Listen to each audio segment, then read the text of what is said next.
Hello, hello. It's Tell All Tuesdays. Come on in.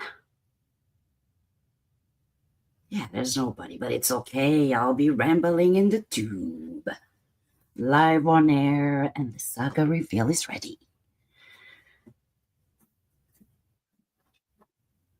All right. Greetings, friends and go. Welcome to our Tell All Tuesday with your host, Madam Wazelle.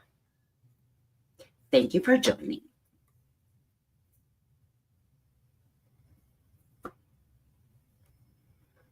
We are in the tube live. Let's chat and gab. Grab a tea and join me. Cup of tea, guys. It's great for the saga of today. We got a couple coming. Remember, this channel is only for entertainment and commentaries. Please come in here, hit the like button. It's free. It's the only way I know you watched it. No, I'm not worried about the liking. It's okay. We'll get to know each other. Subscribe for the notifications. Tuesdays, 7 p.m. Eastern Time. Same tube channel, same tube time. Alrighty. Today I have something to share. This is also something that it's a subject that I didn't want to touch. It's a subject that was very scary, sad, shocking for a specific culture, but also this is the world we live in. All right, so without any further delay, the topic is the lawsuits that have been going on for the past few months. And this specific one was filed August. That's a December. No, I think it was December 8th, 2024. So I'm going to bring this up and share this with you guys. I don't want to read it all because there's a lot of details or they're known, it's there. But it's very like company names, which I don't have time really, got an hour. So here's my subject is about the lawsuit with Shawn Combs, Diddy, House Records, Combs, Bad Boys Entertainment. And then we see a Jane Doe all the way at the end. I will share my screen with you right now. No, there you go. All right, I think I deserve a sip of tea. I like my tea sweet and with milk. Something I drank since I was a child. So here we go, guys. I'm going to try to zoom this in. Hold on. Let's zoom it in first. Oh, yeah, it's way too small. Okay, let's do this. Okie dokie. It's a little bit better. Yeah. Let's zoom it a little bit more. Here we go.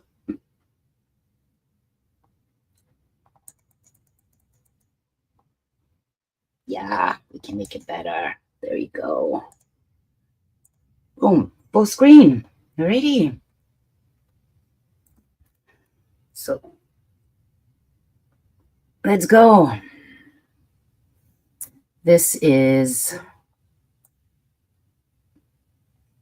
one of the reasons why I decided, you know what, that's okay. We can talk about this. It's not just Shawn Combs, Puff Daddy, they call him. I have a hard time with those words, but it's okay. His real name is Shawn Combs. And then we have Shawn Carter. Two Shawn spelled differently. So, Plaintiff Jane Doe. You can see the date up there, right? December 8, 2024.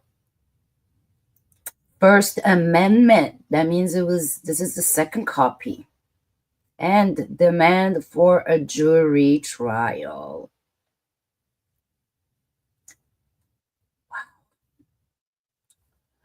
Jane Doe, may God help you and heal you, if I may say so. Alrighty. Maybe I should zoom in a bit more. Yeah, it deserves a better zoom. Let's do this. Or maybe it's just... yeah, I guess this is fine, guys. Okay, cool. Plaintiff Jane Doe, just plaintiff Jane Doe up here, by and through her attorney, the Busby Law Firm, for her complaint alleges as follows. And that is why it's an allegation until the jury comes with something. Or if this gets settled outside, I would say maybe. Never know. So, my bad. Shawn, defendant Shawn Combs, aka all of this, a lot of names. 1, 2, 3, 4, 5. Wow. 6 with his real name. Along with this longtime friend and collaborator, my bad, Shawn Carter, aka Jay-Z. Yes, I don't want to say it, but it is rugged and raped a 13-year-old girl at an after party. A 13-year-old girl at an after party. Oh my God.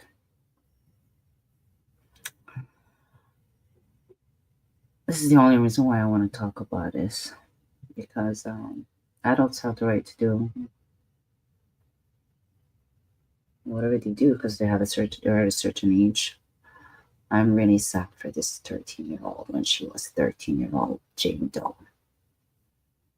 And if she was 13 years old in 2020, in 2000, you can add the 24 years later today, 13, in 2024, 37, roughly. Just a little bit shy of 40. But yeah, definitely, I don't want to read all of this because it's a little bit too much. But also, I want to read part of it because it's written in black and white. All right, so let me keep reading this part. So a 13-year-old at a after party following the 2000 Music Award. Another celebrity stood by, as per what Jane Doe is saying, and watched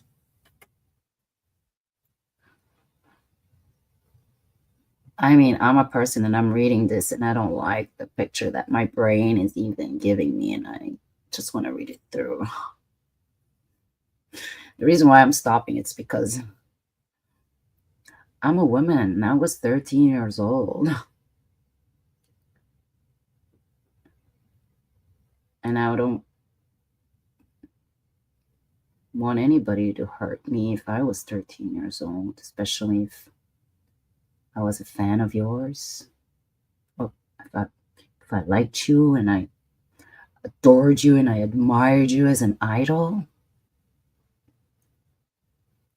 This is a big problem that as we grow up as teenagers, that we learn it as we grow up and then we move along. Some of us, I was lucky, I didn't know, and I was in love with the Crisscross Boys. Oh my God, I was in love. And I know one of them is gone, may you rest in peace. But they've had a hard life for young artists, musicians, rappers. At the end of the day, they had a lot of hits in a short time.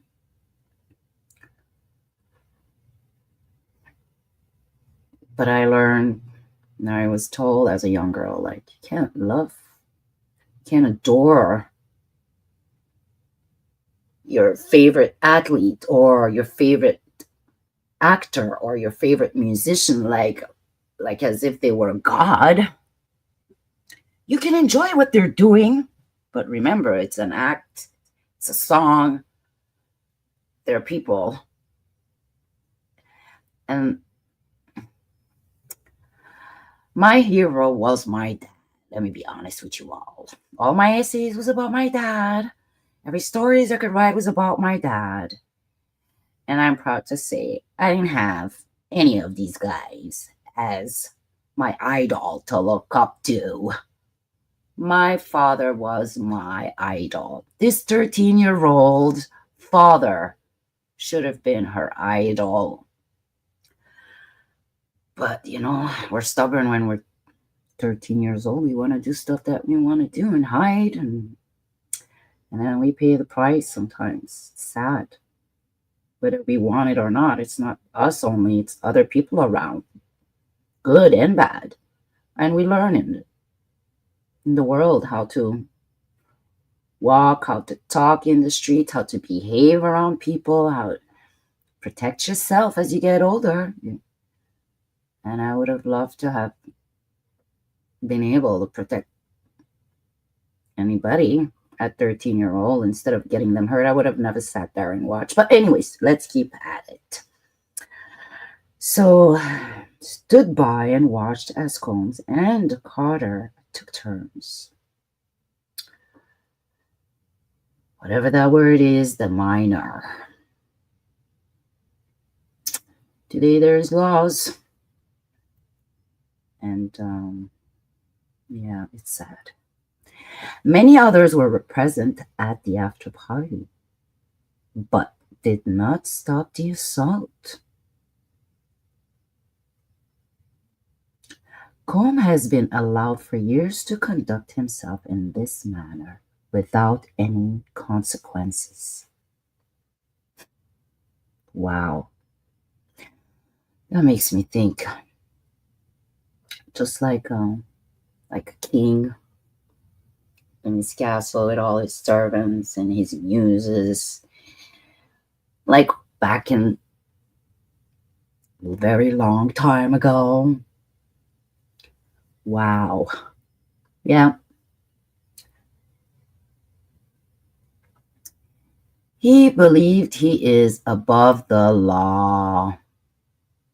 He is not.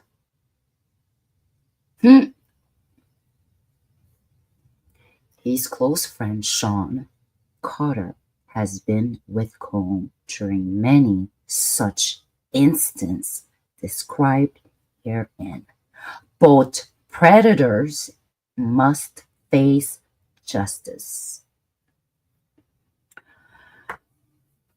Wow. Wow, wow, wow. And that's just the first point. We're at point two now. For a decade, defendant Combs abused M word, R word, A word, I don't know.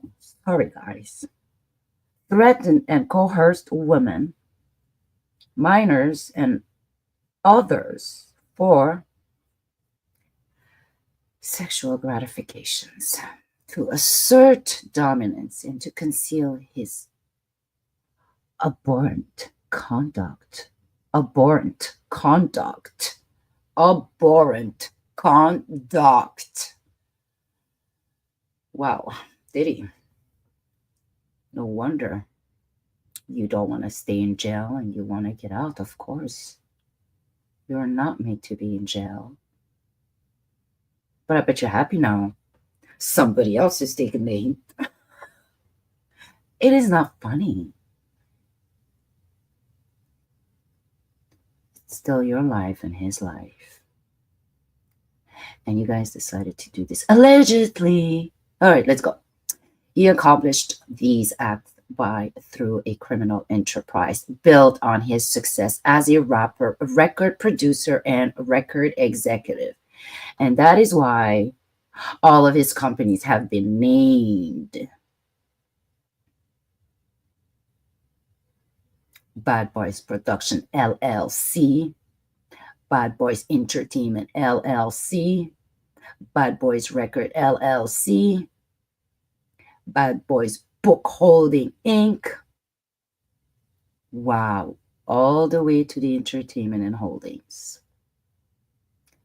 And his name, here we go.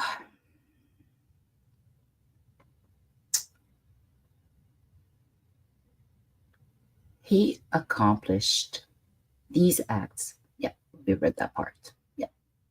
Combs is one of the wealthiest musical artists in the world.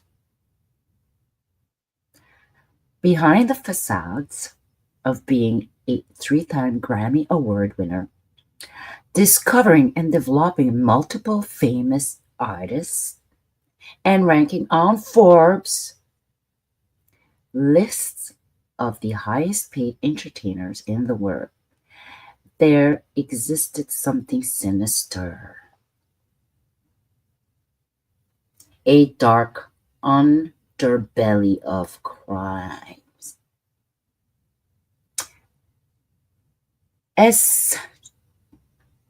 Sex trafficking, forced labor, kidnapping.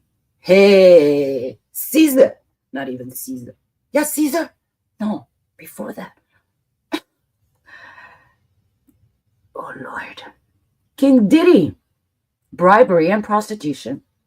Combs is a menace to society, women and children. While his health has kept him above consequences for years, Combs now faces the awesome power of the American judicial system and ultimately a jury of his peers who will be asked to punish for his deplorable conduct described herein. It's a great writer, this lawyer. Wow. This is straight out of one of those fictional books. It's not fictional, actually. Well, it's alleged. We'll find out what the jury said. So Combs' businesses, we're going to skip all of that. But he has various places in the U.S.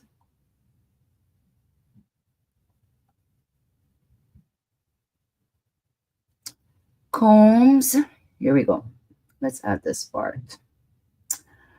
On the surface, each of his business serves as a legitimate purpose related to entertainment, music, and other subjects.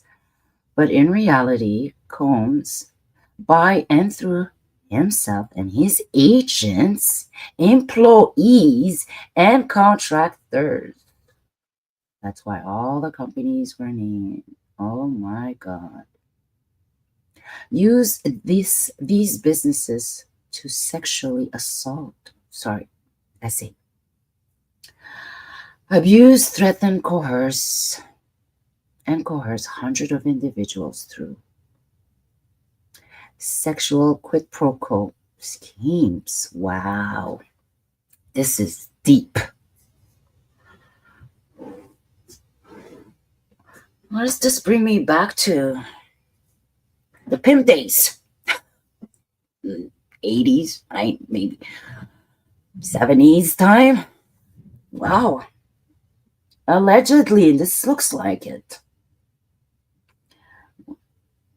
It's just now they hide behind these clean businesses, as well as to take advantage of individuals with impunity, thinking the victims would never have any recourses. Whoa. Covered every angle. Khomeini's agents, yeah, employees, and contractors through these Combs businesses would tell victims this is what it takes to be famous. What are you willing to do to become a star? What kind of star is that? Jeez. And perform these S act of or else. Or else? What do you mean? Or else? Hey. Anyways, let's want to see what happened when there was an or else. In exchange for the victims performing a non-consensual S act for gratification of Combs and his cohort. Oh boy. Number 5, members of the Association of Combs Businesses engage in parentheses and or attempted to engage in close the parenthesis among other activities as trafficking, forced labor. Hey, hey, hey, hey. Is that like the slavery? Oh my God. Forced labor in the US? I'm reading that right. See, that's why I want to go through the highlights, guys. Interstate transportation for the purpose of, hey, here's the pimping. Beyond coercing and enticement to engage in, wow, prostitution, guys. Narcotic offenses, kidnapping, arson, bribery, and obstruction of justice. Unless you're giving me a badge, I'm not doing any of that. Obstruction of justice. Even, what do you mean? Number 6, Combs businesses constituted ongoing organization whose members function as a continuing unit for a common purpose of achieving the objectives of Mr. Combs. King Combs. Wow. I remember seeing a guy walking around with an umbrella. Oh my God, I was like, that's it. We're going to have the big fan next time. Oh Lord.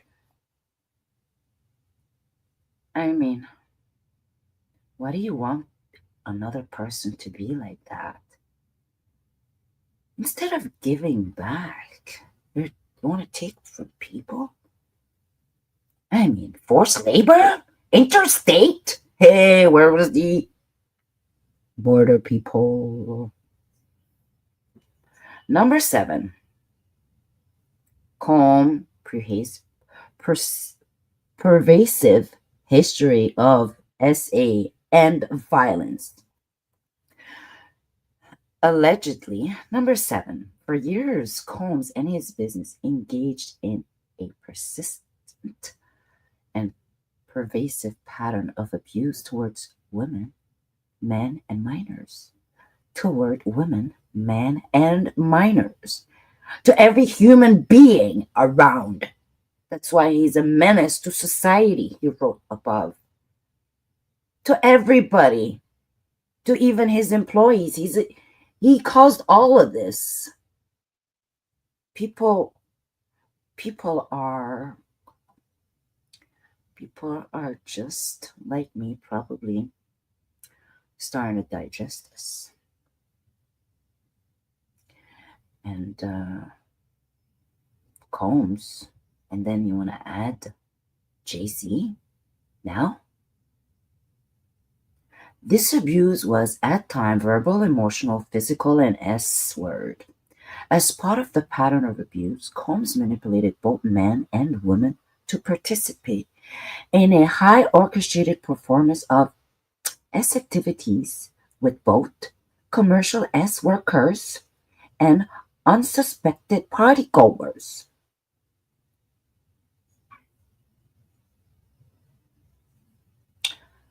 I don't want to read too much, but we're going to have to read this. We have to be strong. And I will be here and be strong. Because sometimes, even in ugly things, good can come out. All right?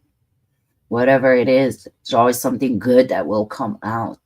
And I hope the hip hop and the R&B community are paying attention. There has to be a big change, a 360 degree.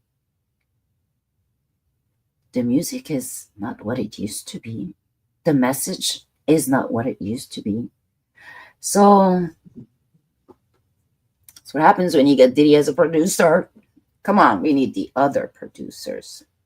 That's my personal little opinion. All right. Combs insured participants for these individuals by, among other things, obtaining and distributing narcotics to them. Oh, drug dealer too, allegedly. Hey, with or without, that's something else. Drugging people. Oh my God. With or without their knowledge. That's very sad that he had to. Why would he do that? People are already at your beck and call and willing to, do anything. You don't have to drug people. But I guess if you're doing other things and you don't want them to talk, but people talk, and probably allegedly all this talking. See, people forget that we are human and we are made to talk. We are made to communicate. We are made to share and pass on stories, history, culture, tradition, religion, beliefs, intelligence. We talk. Eventually, people are going to talk. With time, people heal and talk. And they will share things because they're healed. And it's time for them to let go. So kudos, Jane. I would love to say that you are loved and you are strong, and wish you the best and healing more than anything. I don't have anything against you. You were 13. And at 13, we are innocent. I was innocent at 13. I was probably not the only one. I didn't know what 18-year-old knew. I didn't know what 20-year-old knew. I didn't know what 25-year-olds were doing. I just saw. But yet, the older people are, sometimes people take advantage. People take advantage of each other every day. Even when we're young, we take advantage of each other as friends. So imagine what adults can do to younger people. Now we got minors. Anyways, let's keep at it. Let's keep at it. Oops. I guess I scrolled too fast here. All right, next page. So, yeah, all of that controlling their careers, leveraging their financial support, and threatening to cut off the same, and using intimidation, violence, and illicit drugs. Careers.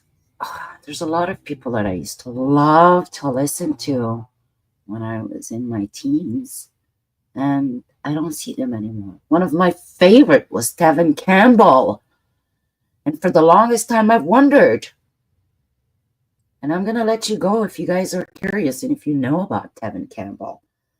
He had an angelical voice, and I miss him. And I thought he had a great career ahead of him. He was the, how can I say, like a Johnny Gill. Oh my God. He was way above, different, handsome. Yeah, let's keep at it.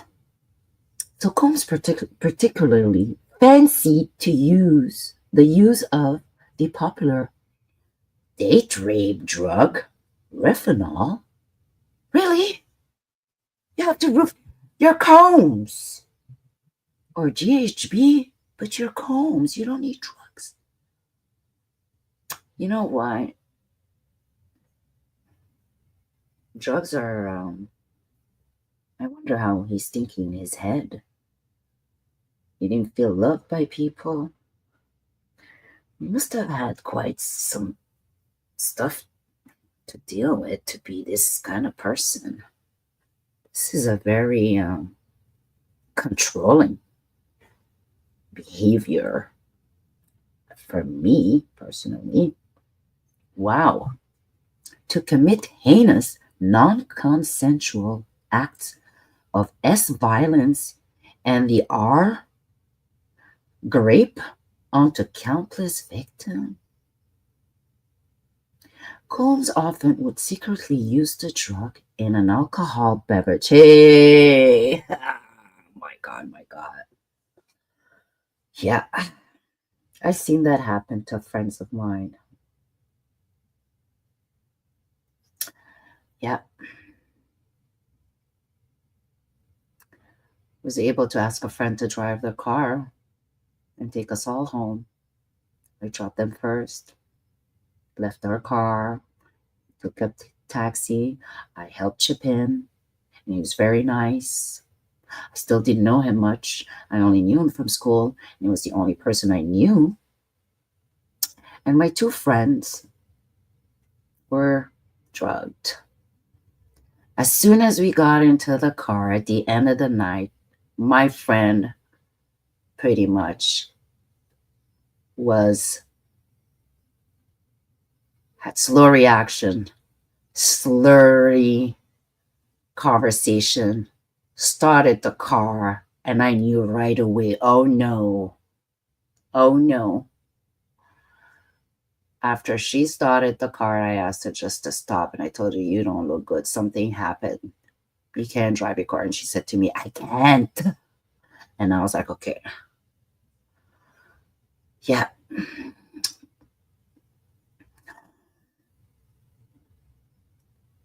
And there was a guy at the door who said, are you guys coming to the hotel? Hey. I was like, hell to the no.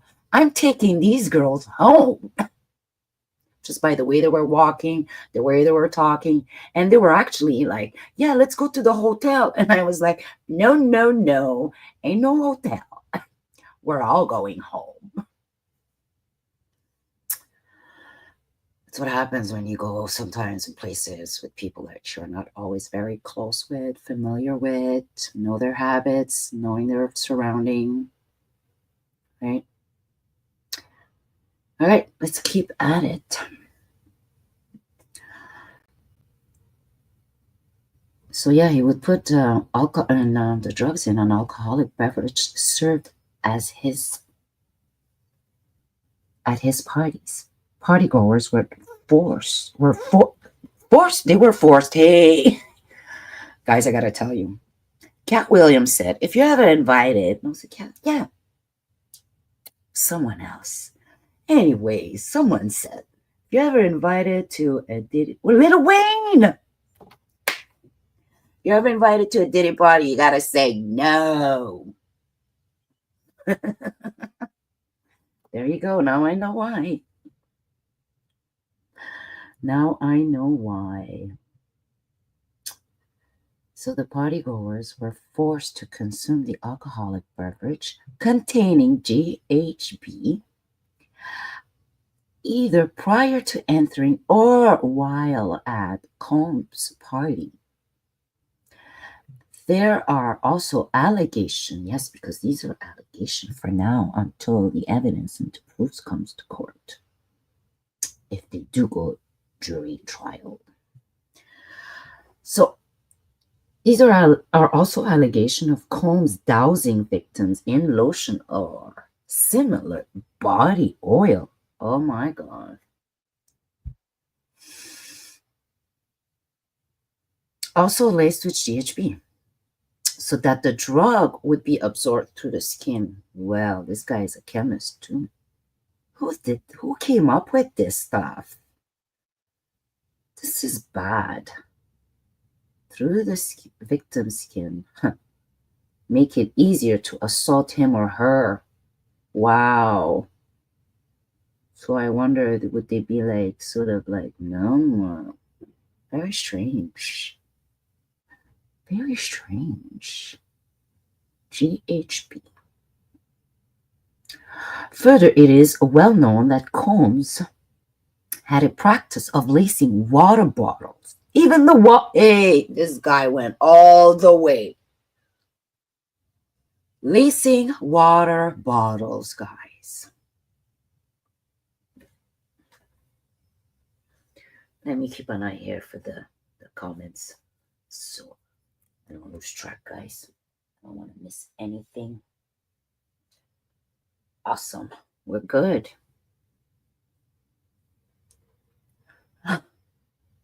This is crazy. No wonder Diddy was dressed like the Joker one time in New York. Oh, Lord. Oh, Lord. It's so disturbing. So disturbing. Very, very, very strange for me reading this. See, a lot of us, we don't go and read the files. What the lawyer had put in papers to go after Diddy and Shawn Carter. So let's keep at it. Such as Xanax and distributing them. Also, they distribute Xanax. There's a lot of drugs too there. Oh my God, drugs. Drugs for party, to people to party. Music is not enough. People is not enough. We gotta have drugs, alcohol. It's not enough. Now we gotta lace the water. We gotta lace the juice. What are we lacing? People's skin.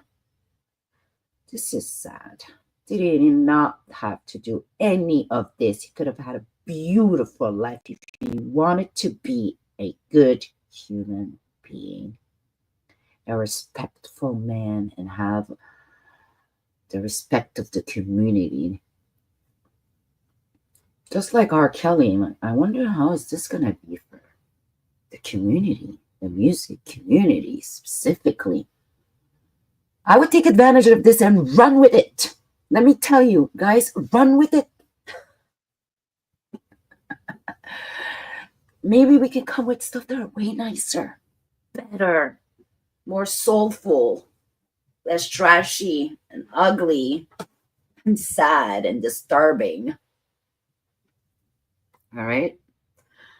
All right. So number 9, Combs. Oh yeah, let's skip that.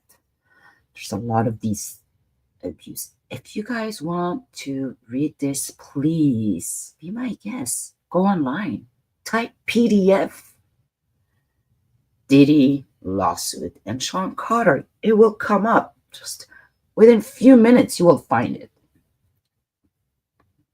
All right. Here, I want to go down here where in September number 18th, in September 2024, singer and songwriter Dawn Angelique Richard also sued Richard Combs. Richard also sued Combs, sorry. Richard was employed by Combs as part of the girl group Danity Kane, formed by Combs and later as the key member of Combs' band Diddy. Dirty Money. Look at the names. Dirty Money. Yeah. Careful, Diddy. They're going specifically after the rap lyrics to indict for RICOs. You could have supported the rap legislation act that they're trying to pass, which they haven't. So Dirty Money. So she sued Combs in New York for sexual sorry guys, SA, false imprisonment, oh my God, and force subjecting her to hostile working due to her gender as a woman. Oh Lord, allegedly. Including degrading comments and threats, Miss Richard has alleged that Combs regularly supplied others, including minors, with copious, including minors.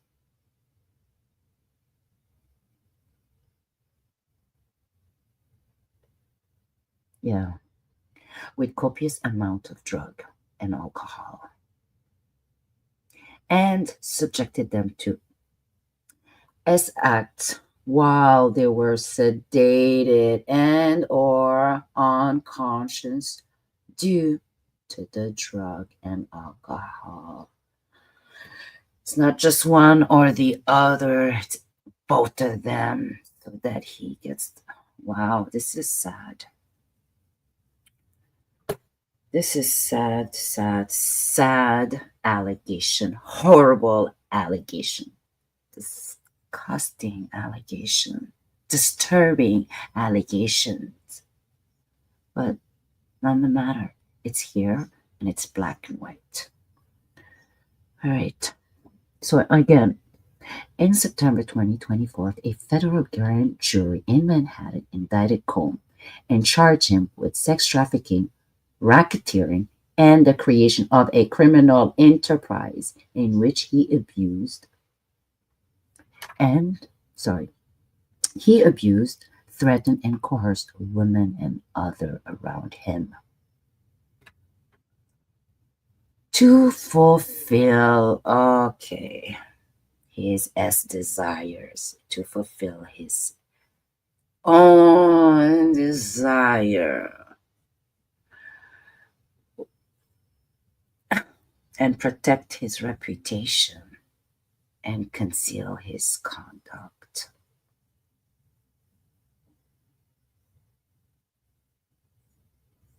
Okay. Next. So I'm going to go here at the bottom. The indictment explained that Combs' abuse of women and minors, enabled and conspired with by the employees, resources, and influence of the multifaceted business empire that he led and controlled, creating a criminal enterprise whose member and associates engaged in and attempted to engage in among other crimes as trafficking, forced labor, kidnapping, arson, bribery, and obstruction of justice. Does having so much money gives you the right to do things like this? As being so rich makes you so shallow that you want to harm people around you, the people that work with you, the people that like you, which eventually all of this could affect yourself and your family. Well, the only way you would really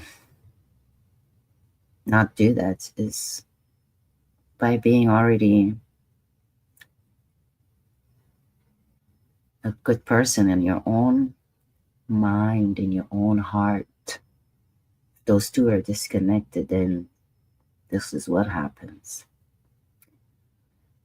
Wow. Okay, so Combs, number 20. Combs' alongside history of violence against women unequivocally established that his actions are motivated by gender. With all this stuff that's been going on, this is what the lawyer wrote by both men and women. It's a gender problem.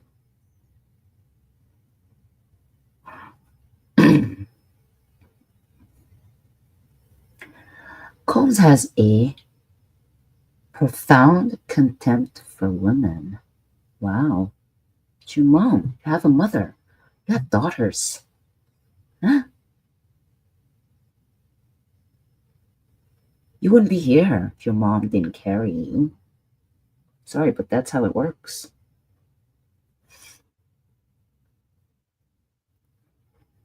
Wow. Mom. I wonder what is mom. She's okay with this. And a desire to dominate both minor and other men. Not only he wants to put the woman down and destroy them, kind of. He wants to take over. So he's above. Okay, so let's be, for me, that's how I see it. He's above any of us, any human being. I guess maybe there's a true superiority here when you're rich for him. Who knows? We'll find out, right? So his conduct shows a long-standing practice of denigrating, defeating, and attempting to humiliate men, women, and children.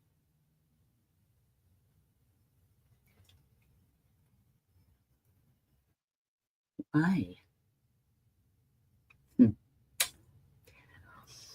You don't like yourself, Diddy? What's going on? Your last nickname is Love. Who knows? I hope it means something for you.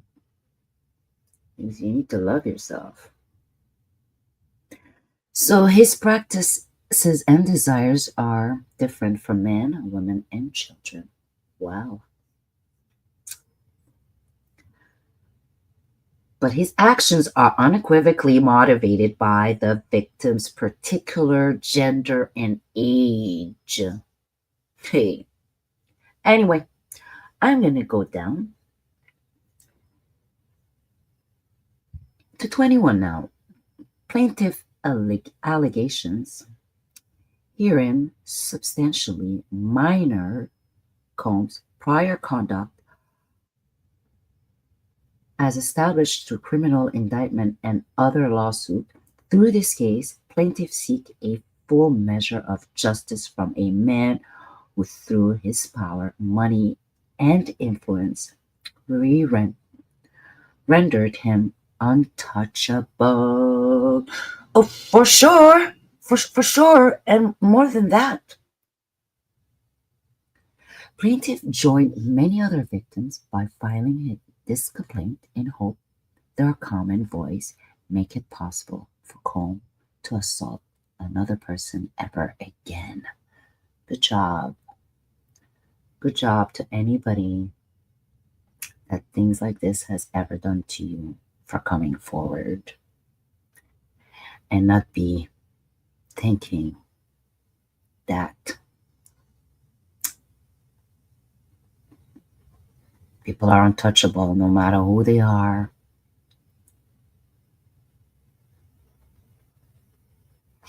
We are all touchable. Nobody can hide here. There is no hiding place. No mountain. There is no rock to hide behind. Just the jail. And that's why Comey is still in jail, because even the judge said, you are a danger to society. All right. Defendant Carter is like Combs. This is where they've mentioned Carter, starting at 22. Like Combs, a widely successful rapper and businessman, Carter and Combs have a long history together. Right? Carter met and began collaborating musically with Combs in the 90s. Combs and Carter rose together to the very top of the hip-hop industry. Together. That's why I say, let's go. All the other ones that want to make music now, do their own thing, go. In terms of the fame and influence, by the end of the decade, they were the main producers of the hip-hop industries. So they did have a lot of people under their two labels. So Combs and Carter were not simply associated collaborators in the music industry. The two men developed a close friendship and has been well known, documented actually, from the late 90s to present. Okay, let's skip and see what's going on here. So Combs, together, they attended countless music industry events for each other's businesses, ventures, and after parties. Indeed, the two are apparently so close that Combs stated in 2023 that Carter is the only person other than Combs' mother who is allowed to call him by his legal first name of Shawn.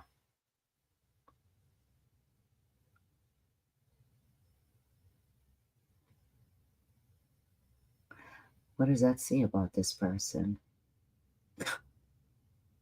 That people can call you, even your old friends can't call you by your first name anymore. That's how you became. Above everybody, beyond any human. Let's go 24. In 2000, near the height of their fame, power, and influence, Combs and Carter attended the 2000 Music Award in New York City. Afterwards, Combs hosted an after-party that many of the famous celebrities in the music industry and entertainment industries, including Carter, which is where the events alleged in this complaint occur. So this is where the event allegedly happened. After party. So the parties. Plaintiff Jane Doe is a female who resides in Alabama. Como is a male who, on information of belief, resides in New York City. Through incarnation in the New Metropole Detention Center in Brooklyn. Yeah, guys, I put new home. Stay there. Okay. Anyways, that's just his home. That's just me here. Daddy's house. Call it his recording.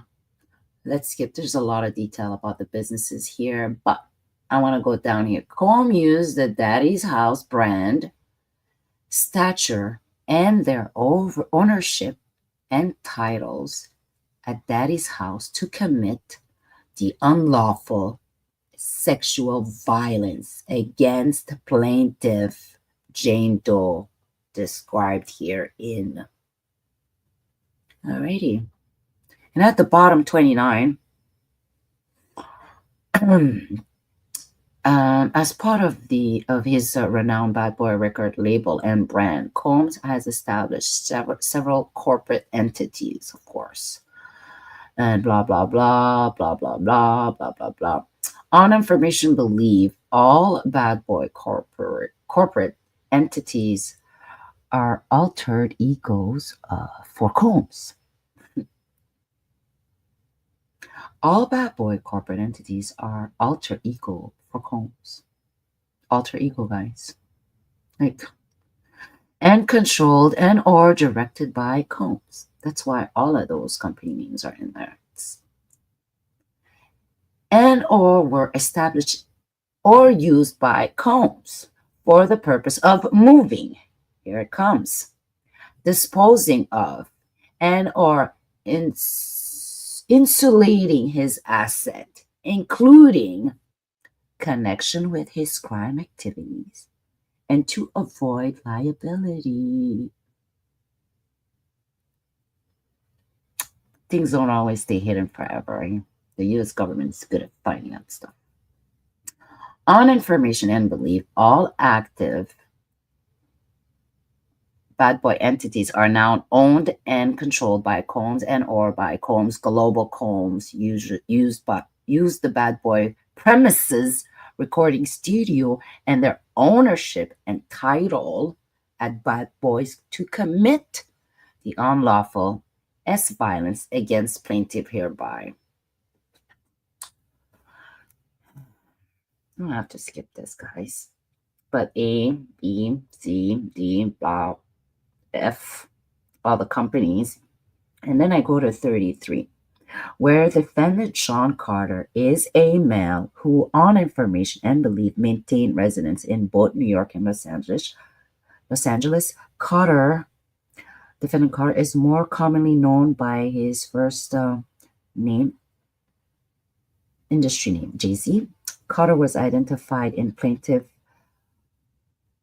original as Celebrity A. So anywhere if you go and you find the original filing, you'll see where it says Celebrity A, it's about Diddy, Jay-Z. Okay. And yeah, prior to the filing of his this amended complaint, Carter received a letter from the plaintiff's counsel requesting a mediation to resolve the matter. Upon present information, and I think this is where the editing must have happened. Not sure, but upon the information, I would say, yeah, it's logical, right? Upon present information of belief, Jay-Z responded to say letter by not only filing an utterly frivolous lawsuit. So instead of trying to resolve this in a mediation, he filed a lawsuit, but also orchestrated a conspiracy of harassment, bullying, and intimidation against the plaintiff's lawyer. Oh, so Busby's family himself got threatened and bullied and intimidated by the goons somewhere, who knows, allegedly employed and former associates as an attempt to silence plaintiff from naming Jay-Z herein. This effort was meant to scare plaintiff and to discredit her counsel. Yes, counsels get threat too, especially in criminal cases. And this is a RICO, actually. Diddy's lawsuit had racketeering. But anyway, that effort failed. How cute, Mr. Busby. The effort failed. Indeed. This guy, I like how he writes it. He makes it fun for people like me on YouTube to read it. Kudos, Mr. Busby. Plaintiff chose to file a disamendment as a result of his egregious conduct perpetuated by Carter. Number 33. Each of the Combs corporations aided and abetted Combs in committing the unlawful S violence against plaintiff described in here. B. Are altered egos for Combs completely dominated by him and used for his personal interest to engage in wrongdoing which harmed plaintiff and others. It's funny because for me, when I'm reading this alter ego, like as if Diddy has different personalities in papers, and this is what it looks like. Is it me? Or like, I think it's how I'm reading it in my head. So yeah, completely dominated by him and used to his personal interest and to engage in wrongdoing which harmed plaintiff and others, and or C, serve or have served as a vehicle for Combs to move, dispose of, and or insulate his asset, including in connection with his criminal activities, and to avoid compensating the victim of many crimes, including plaintiffs. Okay. Alrighty. So here's all the venue for the jurisdiction. It's in New York. And they asked for a jury trial. So the factual allegations are down here about the guys. Well, guys. Let me just go to quickly see here. Plaintiff arrived at a venue and saw a large gathering of artists entertaining and began arriving. Plaintiff was very excited. As the event began, much of the crowd moved inside, but plaintiff, without a ticket, remained outside with others and watched the VMA on the Jumbotron. Determined to get into the VMA or an after party, she approached several limousine drivers parked nearby and attempted to talk to her way into either. One of the limousine driver, here we go. One of the limousine drivers she spoke to claimed to work for the defendant, Combe.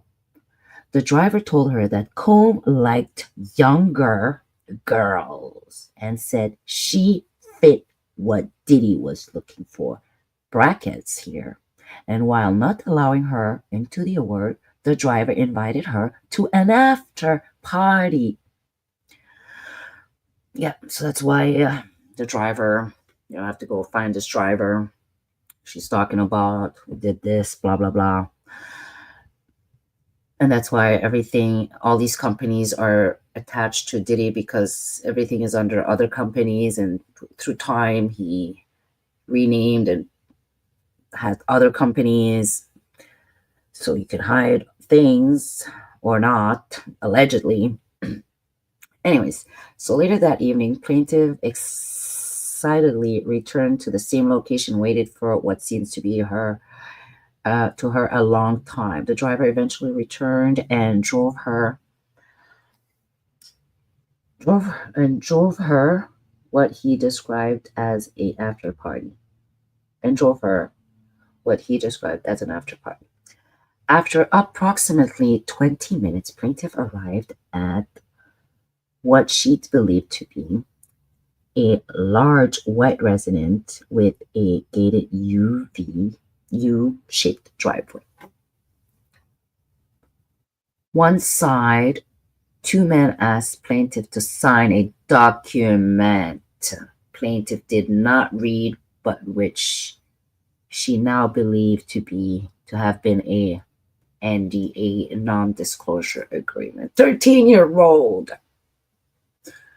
She was told that she could not discuss what happened to the party.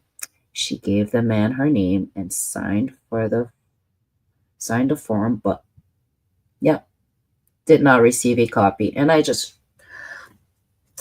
without reading, this is wrong. 13-year-old. Still, shouldn't count. Let's go. Inside the building, plaintiff recognized many celebrity as she entered. Oh,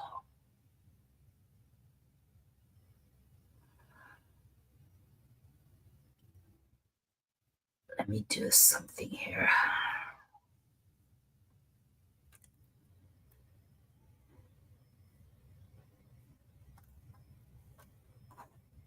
Mm-hmm.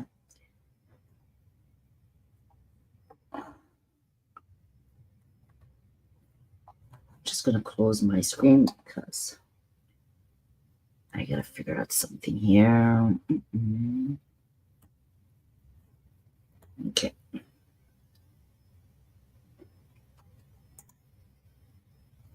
Alrighty. Yeah, because there's a picture I don't want to show here.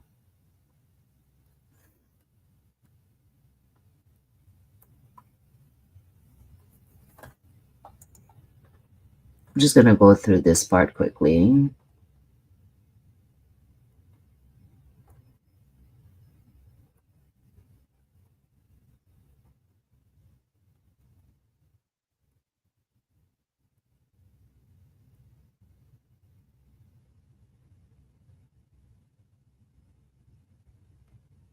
Aha. Alrighty.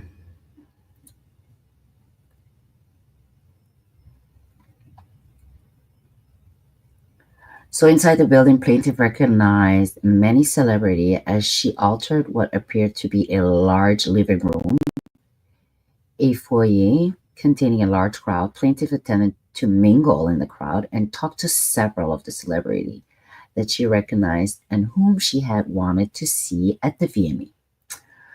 A wait staff circulated through the room carrying trays of drink and loud music playing through the venue. Plaintiff observed widespread drug use, including those two. According to Talk Numerous Celebrity, plaintiff accepted a drink from a waitress crowd, and the drink was a reddish yellow mixture that tasted like orange juice, cranberry juice with something bitter. Wasn't a Sex on the Beach, guys.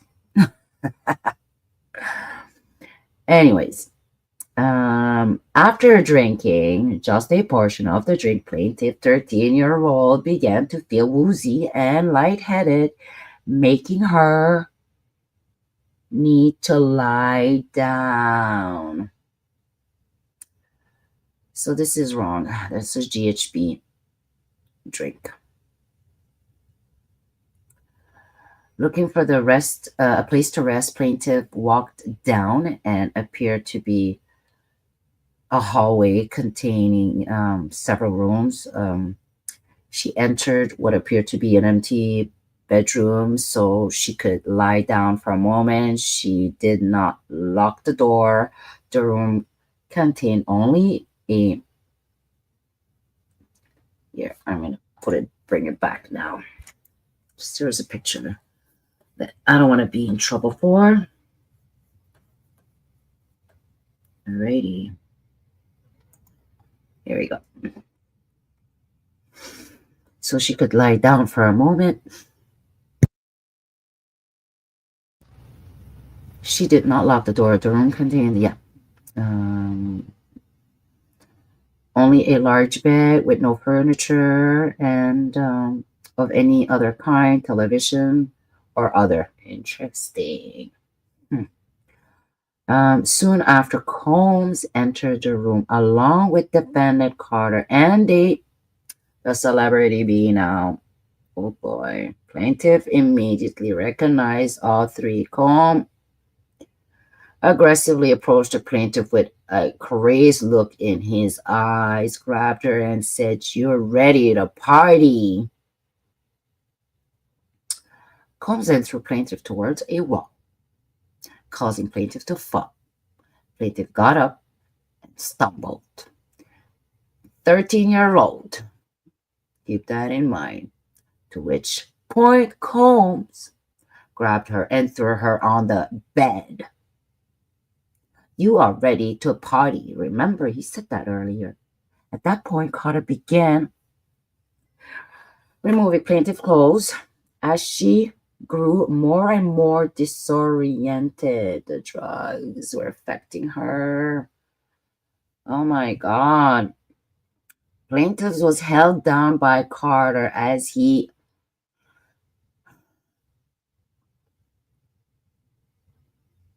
I'm not going to read that.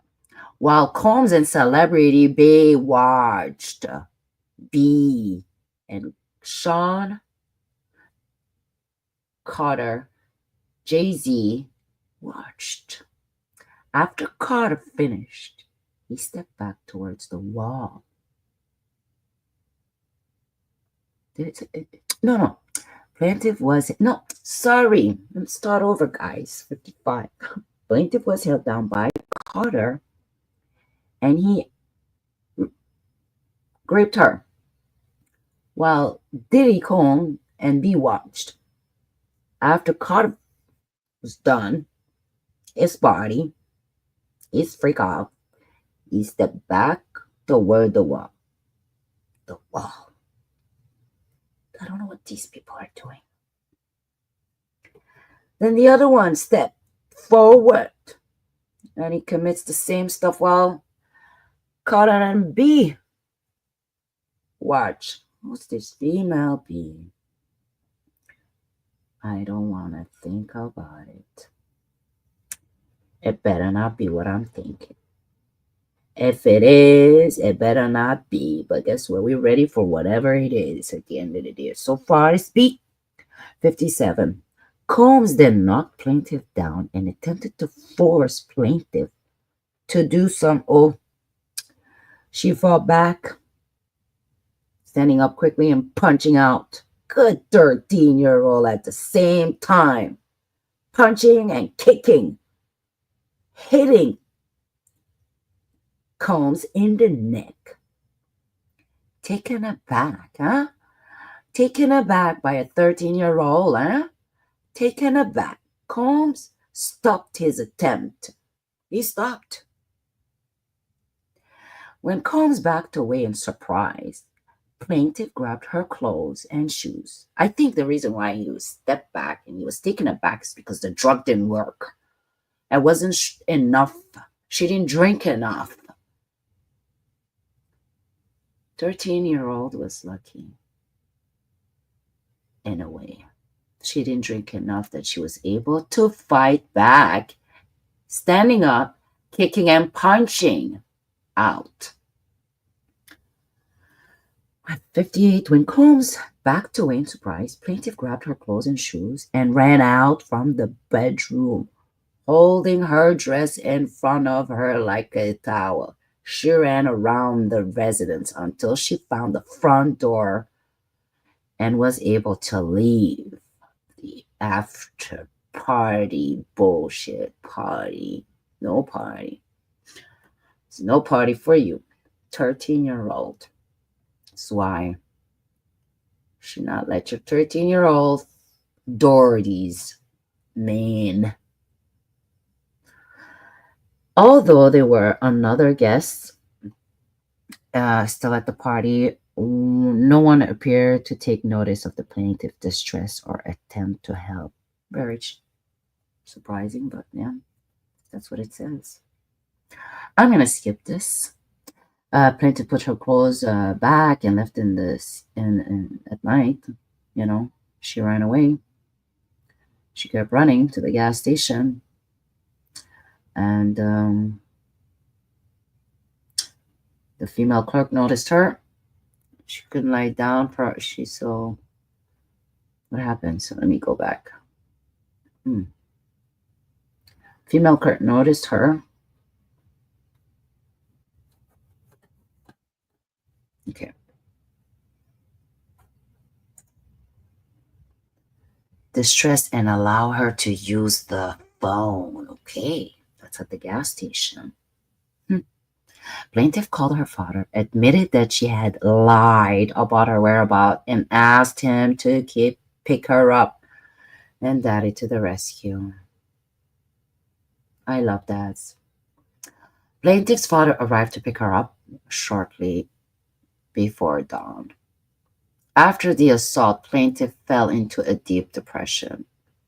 Yeah, which continued to affect every facet of her life I can imagine. A 13-year-old, what grown men would have done to her, allegedly, at 13?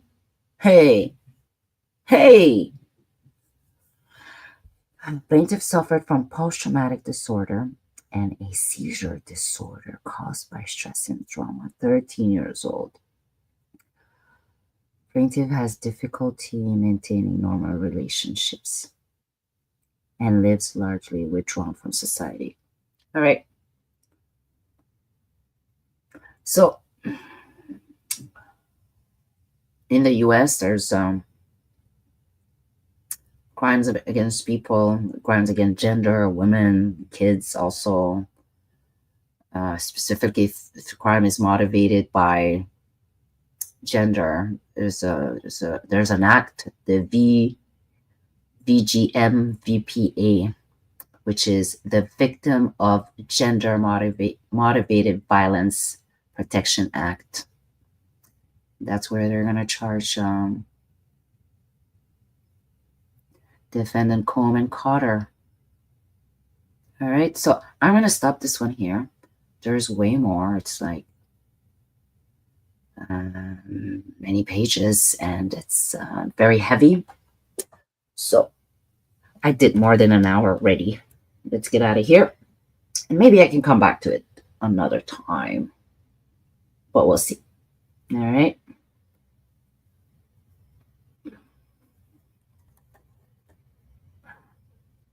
What are we doing now? Let's go see. What do we have? Oh, yeah. Escape. Get this out.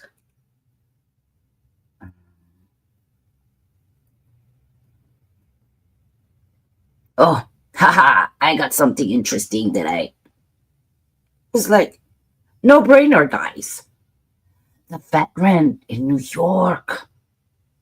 I didn't even know the case was going to go to trial. I knew they arrested him, but I thought they might just, eventually, like, okay, yeah, it's self defense. We're going to let him out,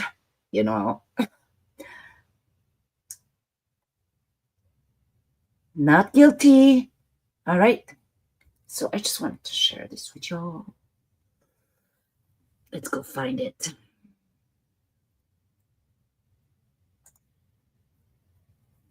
Here we go.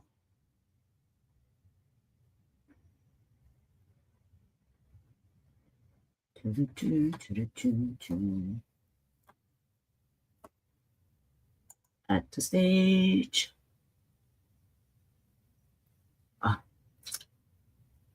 Stop screening. Presenting. Share it. Let's share.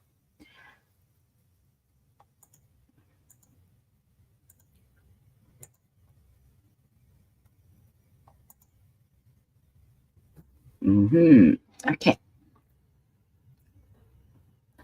So we had this veteran who was in New York subway and found himself in a situation where he felt threatened too as a passenger in this public transit subway.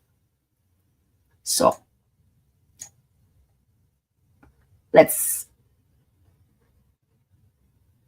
hear this. Not guilty After days of deliberation, that is the verdict from the jury in the trial of Daniel Penny. He was accused in the subway chokehold death of Jordan Neely.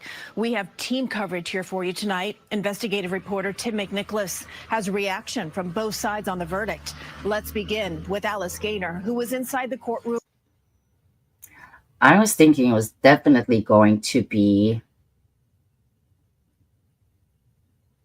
not guilty, but somehow there's ended up being some complication where the judge, after the jury first, when he came back saying not guilty on the first count, and the judge was like, well, what about the other count, when the other count was attached to the first count? So anyways, eventually they came back on the second one as well, not guilty.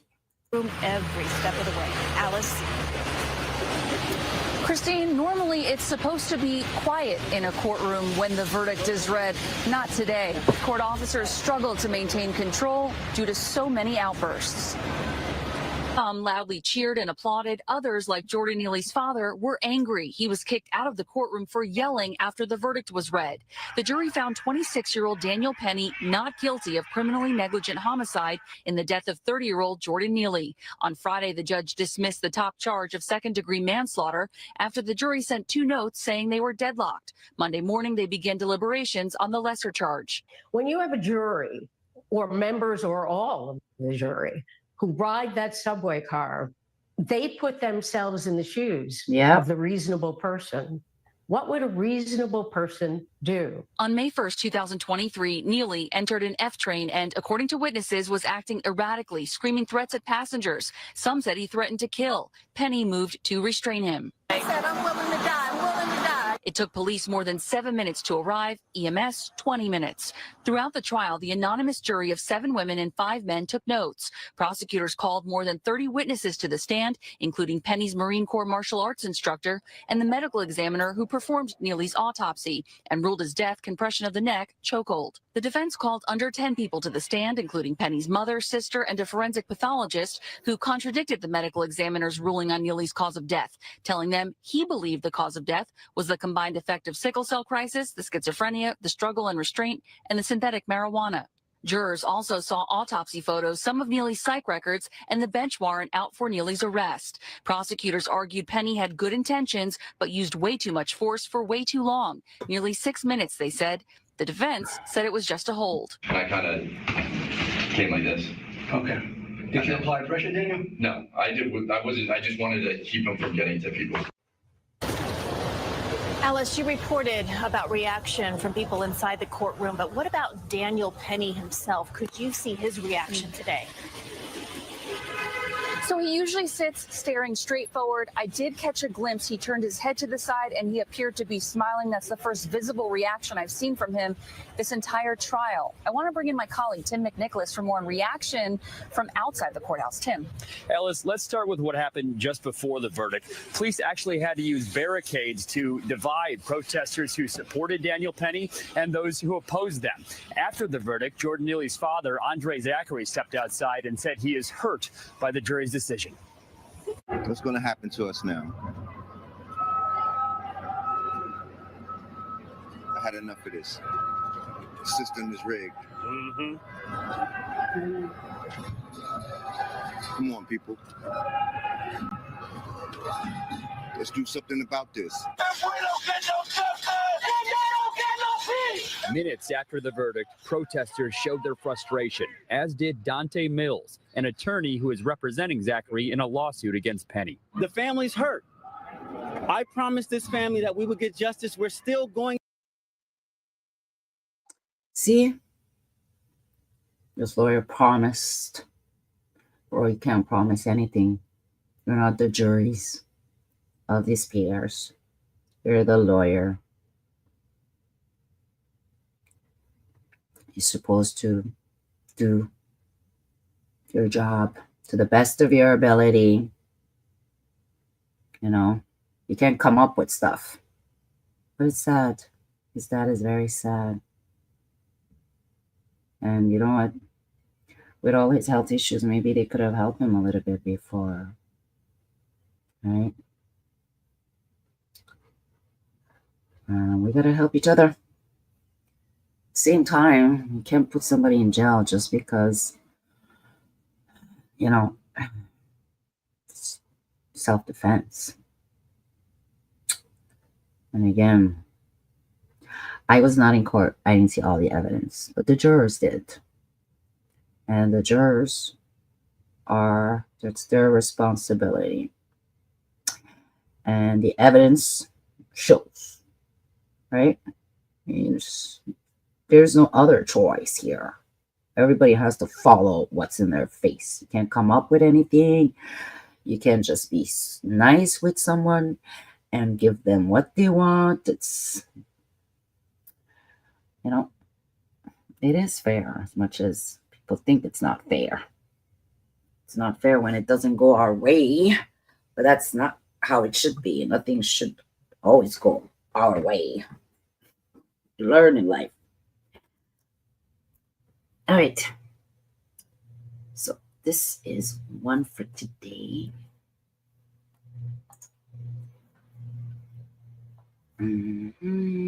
What else did I wanted to see? Oh, yes. Let me stop this sharing stuff.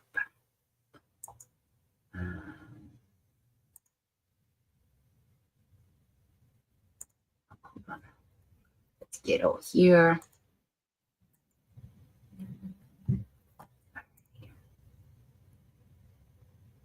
Haha! To DOGE. I wanted to cover some few names here. It's the despicables, the deplorables. No, it's the untouchables. With the little dog, Doge, dog. It's the dog team. It's the Musketeers.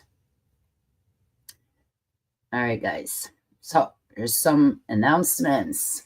Mark Paoletta will be returning as a general counsel of the Office of Management and Budget. Mark will work closely with our Doge team to cut the size of our bloated government. There's going to be a lot of cuts in it. Apparently, everybody's getting their retirement. That's funny. Yeah, so he will be working with Elon and Vivek. And then who do we have also here?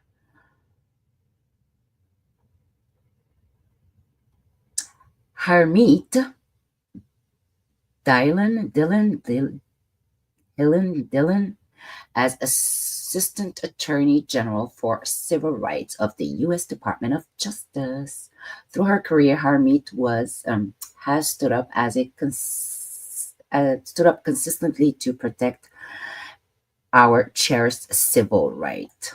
He does definitely cherish it, including taking on big tech for censoring our free speech, representing Christians who were prevented from praying together during COVID, and suing corporations who used woke policies to discriminate against their workers. Well, Harmeet, I'm going to keep an eye on you. So Harmeet is a respected member of the Sikh religious community, and in her new role at the DOJ, Harmeet will be a tireless defendant of our constitutional right. How lovely. Will enforce our civil right and election law fairly and firmly. Look at me, I'm talking like I'm already part of the US. 51 states. That's funny. I don't think Trudeau really liked it. He's like, I'm not going to be a governor. I don't want to be a governor. I want to be the prime minister. So let's keep going down here. My little surprise. Is it? No, not yet. Another one. Christopher Londo to serve as Deputy Secretary of State. Chris will work closely with our great Secretary of State nominee, Mark Rubio, to promote the nation security's prosperity through an American first foreign policy. Get ready, we're coming. Guys, my surprise is here. Alina Habba. She was Trump's lawyer in New York about the case with Stormy Daniels. Okay, so she will be joining the White House team as counselor of the president. Alina has been a tireless advocate for justice, a fierce defender of the rule of law, and an individual advisor to to my campaign and transition team. She's been there for him for a while. Oops. Okay, let's go back. Hold on. This little air is going a little too fast. So Alina has been tirelessly advocating for justice. Okay. She has been unwavering in her loyalty and unmatched in her resolve, standing with me through numerous trials. All she did, stand right there, tall and strong. I think we're 6-inch heels. Beautiful, and countless days in court. Few understand the weaponization of the injustice system better than Alina, who has fought relentlessly against the full force of lawfare with courage and unshakable commitment to justice. As first-generation American of Middle East heritage, she has become a role model for women in law. Oh, yes, indeed. Congratulations, sister. Most recently being named Chaldean Women of the Year. Congratulations to Aliba, her husband Greg, and her 3 beautiful children, Chloe, Luke, and Parker. All right.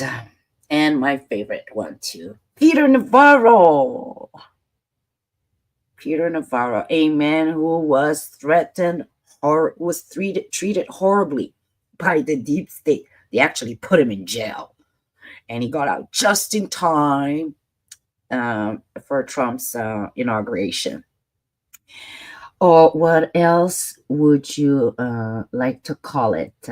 Will serve as a senior counselor for trade and manufacturing. During my first term, few were more effective and tenacious than Peter in enforcing my 2 scare rules. Buy American, hire American.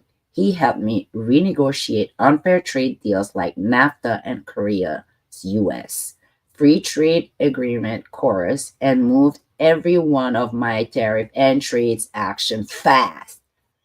It's the man to do the job. What happens when you do good stuff? You get thrown in jail. You get persecuted. You get treated horribly by the deep state.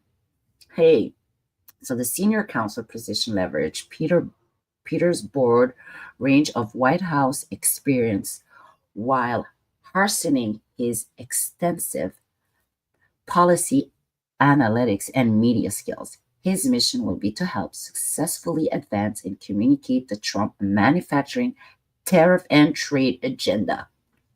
Peter is not just a superb Harvard-trained economist. He is a noted author for more than a dozen bestseller books on strategy, business management, and unfair trade. He did a superb job for the American people in my first term. Peter will do even better, of course. With age comes wisdom. Even better as a senior counselor to protect American workers and truly make America manufacturing great again. Bang, bang.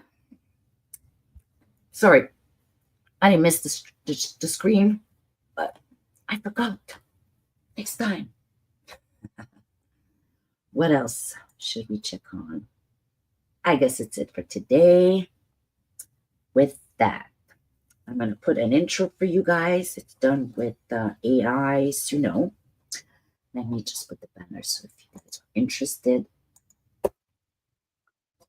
My banner here for the Suno.com link. So it's the end of the Tell All Tuesdays, and I want to take a moment to personally thank you for being around with me on the reveal. So we'll see you again next week. Same tube channel, same tube time. Signing out, your host, Mademoiselle.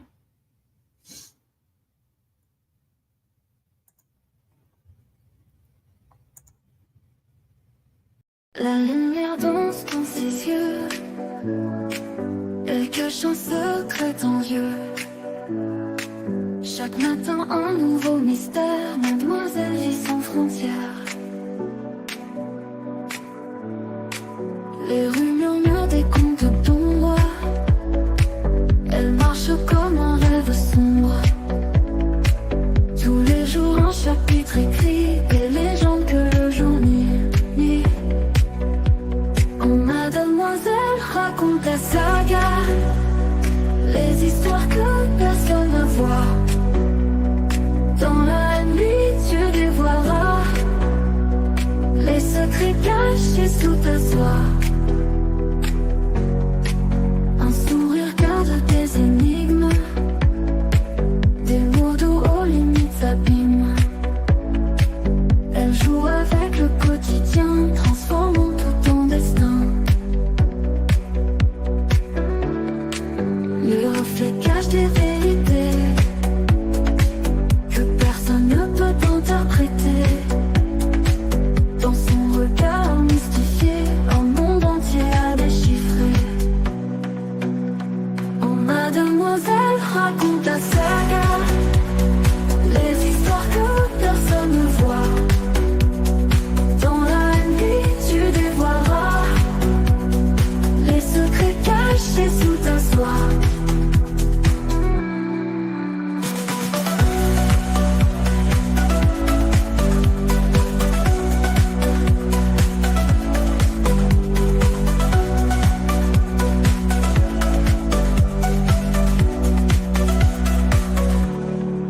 Un sourire garde des énigmes, des mots doux aux limites abîmes. Elle joue avec le quotidien, transformant tout ton destin. Les reflets cachent des vérités